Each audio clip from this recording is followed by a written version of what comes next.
respect him for that. Brent and I have the absolute pleasure of working with Amy at the Kelty Center almost every day. She is so hardworking, and I learn from her constantly. Amy Pezzente works at the Kelty Mental Health Resource Center, where she assists and supports people of all ages who are struggling with eating disorders.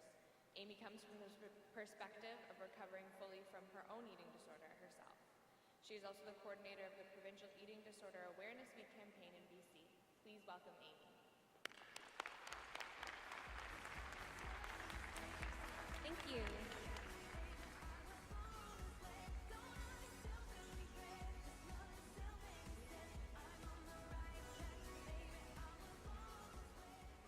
So, thank you, Sarah and Brent. So I want to start off with a question. So how many of you purchased a pair of jeans this past year? Okay, cool, show of hands. How many of you have worn those jeans this past year? Okay. How many of you are okay with the size of those jeans?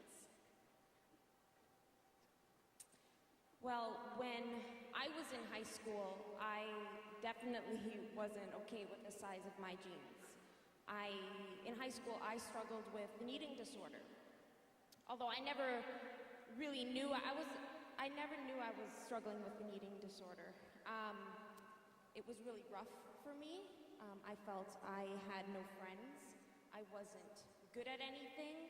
I wasn't good at sports and band and choir. I didn't fit in. And I remember even thinking, you know, if I didn't show up to homeroom, would the teacher even notice?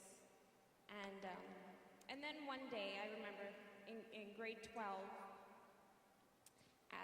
after prom, and then I was writing on my biology 12 test on the cardiovascular system, and I got a call over the PA, you know, Amy, please report to the office. And I was like, what? That's weird, you know, like that was the first time I'd ever been called.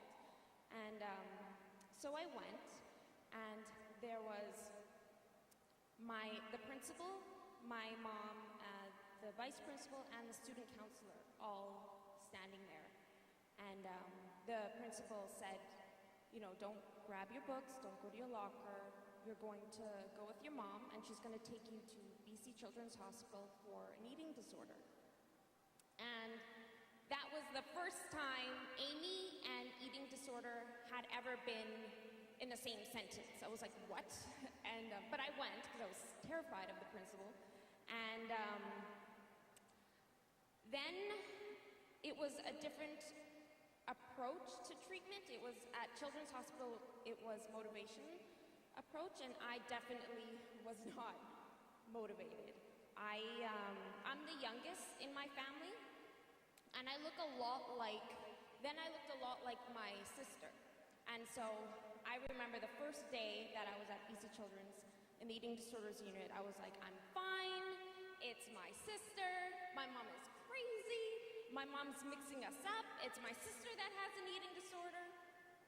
And the doctor took my mom aside and said, you know, there's a 4-month waiting list of girls and boys who want help, and she clearly doesn't want help.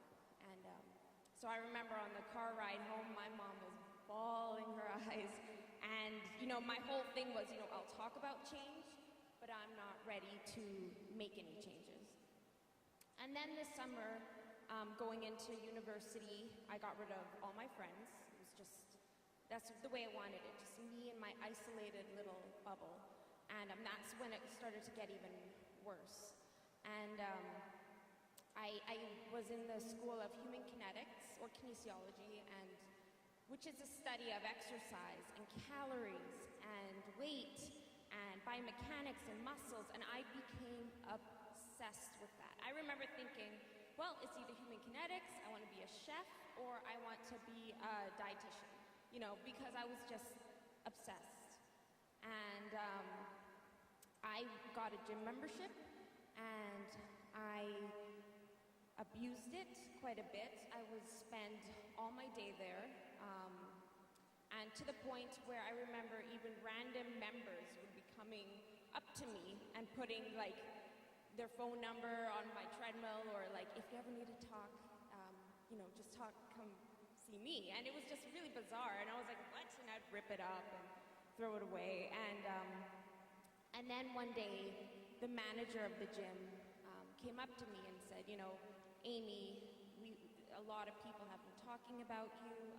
We're quite concerned for your health, and you're not really a good example to the type of members that we want in our gym, and so we're going to terminate your membership.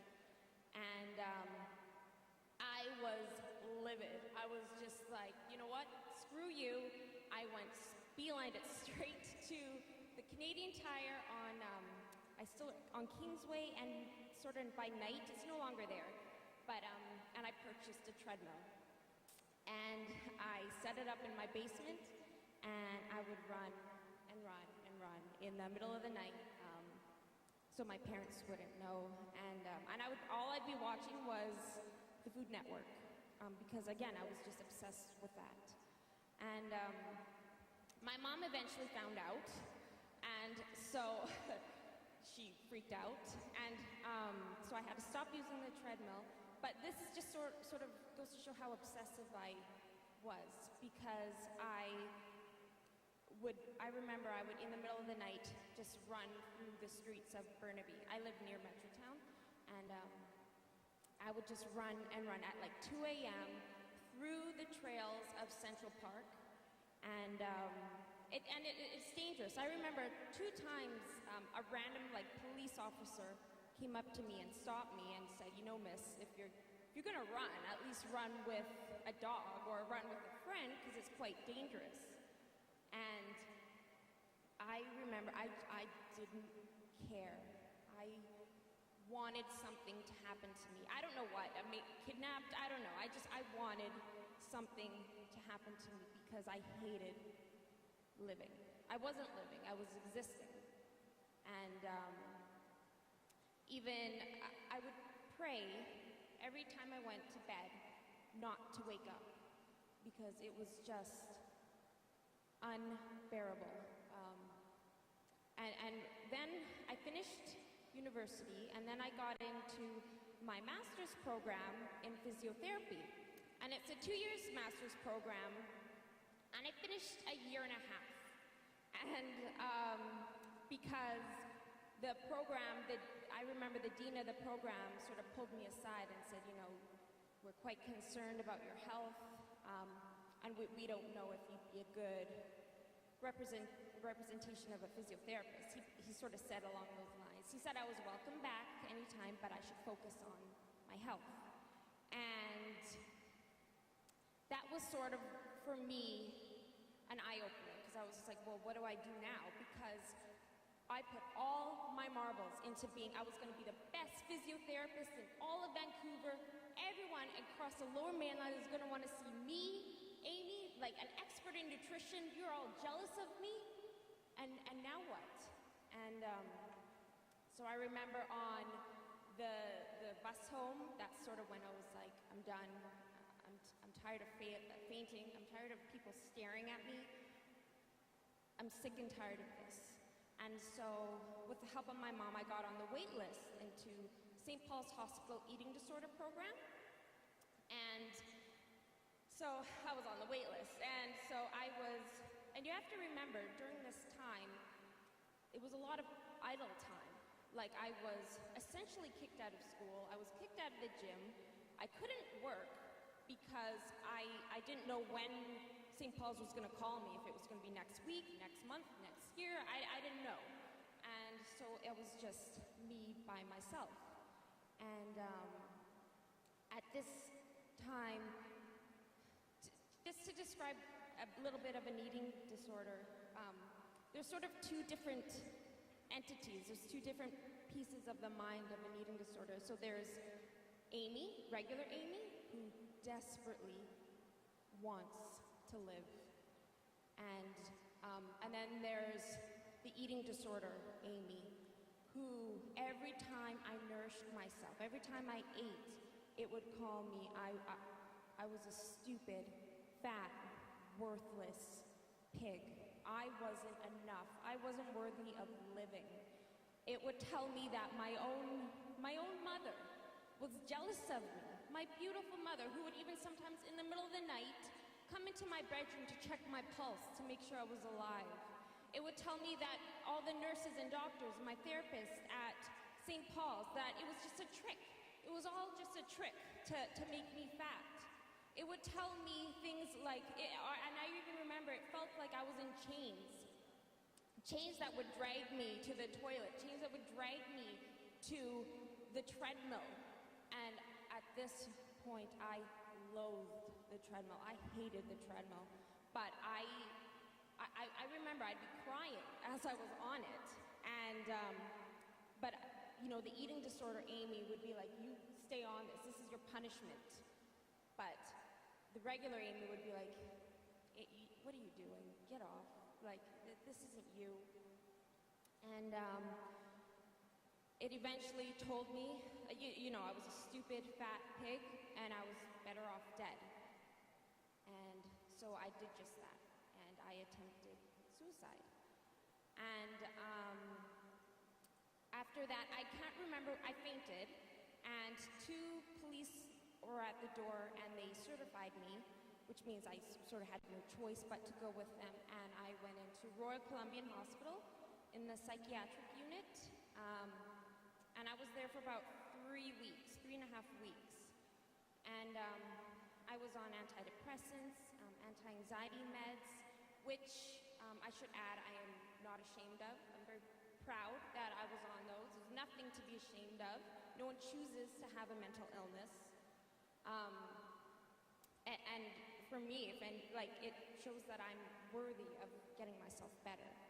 And after that, then I got into the St. Paul's Hospital's eating disorder program, and I was there for quite some time. And it taught me, it built my self-esteem, had different life challenges, life goals, and it really, and a lot of, it gave me structure, probably, is one of the main things that really helped me. But now, today, I can honestly say I love every inch of myself. When I look in the mirror, it's not negative, it's neutral, because I know I'm not my reflection. I am so much more than that. I exercise for my lungs, for my bloodstream, and every time I exercise, I always have a different self-help audiobook, like Eckhart Tolle or Wayne Dyer. I love those self-help audiobooks. That every time gives me a different perspective on life. And I eat chocolate every day. I have friends now who like me, and for my personality, not for the way I look, not for the brand name clothes that I have. And what else? I love every single part of me. And I got rid of the scale. I stopped buying those beauty magazines. And it's like night and day. And as I mentioned, I'm the youngest in my family. I never had I don't have an older brother, I don't have a younger brother or sister. But sometimes I wish I had a younger brother or sister in high school so I could tell them the things that I wish that I had known. And so I actually created a list, and that I'll go through really quick with you. So,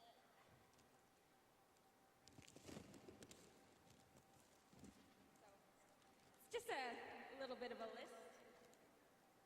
But if I had a younger brother or sister in high school, I would tell them, don't try to look like everyone else. Don't wish for the popular girl or boy's face or body. You've got your dad's hair and your mom's nose. So what? You are unique and enough just the way you are. I'd tell them you don't need to be super pretty or super buff to deserve and command respect. I tell my sibling, don't take grades, your looks, your brand name clothes, or your life so seriously. I tell them that being thin or having muscle will not solve your problems. And no, you are not the exception to this rule. I tell them that your weight does not dictate your worth. Just be you, and you are already worthy. I tell them that diets suck, period. I tell them the images and information we receive in the magazines and TV isn't true, even though that we're taught that it is. Think critically. Don't you dare give the media and the magazines the power to make you feel bad about yourself. I tell them to take every compliment you receive. I tell them not to try so hard to fit in. Focus on your interests and hobbies and just be yourself. And people will like you for you. I tell them that you're okay regardless of the number you weigh or the look you have. You may feel pressured to focus on your physical appearance, but always remember you are so much more than that. I'd encourage them to talk about other things than diets and calories and weight. Change the conversation away from those topics. And I tell them that you're more than your thighs, your biceps, or a number on the scale. You are a whole, passionate, and creative person. Each and every single one of you has a purpose for being on this earth. I tell them if high school is rough for you like it was for me, I promise things do get better. Maybe not overnight, maybe you have to work on it, but I promise you things do get better. I tell them that health comes in all shapes and sizes, that health has nothing to do with thinness. Be proud of your body, whatever shape or size it is. And lastly, if I had a younger brother or sister in high school, I would tell them that you, sitting in these Rogers Arena seats today, I would tell them that you are enough. Thank you.